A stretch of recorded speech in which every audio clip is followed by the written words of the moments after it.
Temos aqui uma questão que vamos tratar de equação do primeiro grau.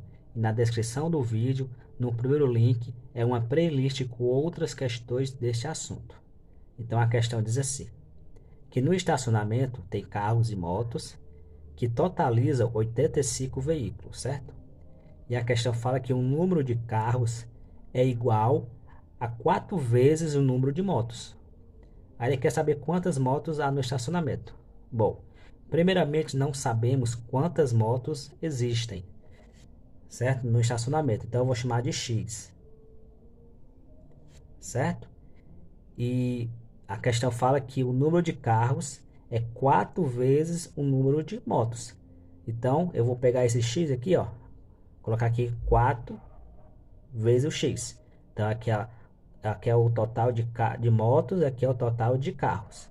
E a soma deles, a questão fala que dá, totaliza 85. Então eu coloquei, ó, igual 85.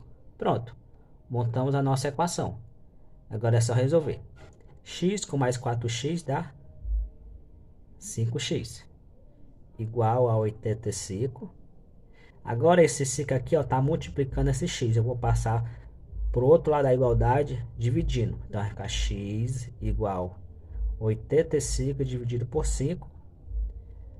Então agora vamos fazer essa divisão. Vou fazer aqui, ó, 85 dividido por 5. Primeiro eu pego 8, né? 8 dividido por 5. Então quantas vezes o 5 cabe no 8? Cabe uma vez. Aí volta multiplicando. 5. Subtrai. 8 menos 5, 3. Desce o próximo, que é o 5. 35 dividido por 5. Então quantas vezes o 5 cabe no 35? Cabe 7 vezes. Aí volta multiplicando. Dá 35.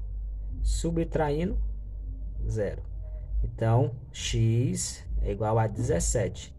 E aqui o x, ó, é a quantidade de motos. Então temos 17 motos no estacionamento, certo?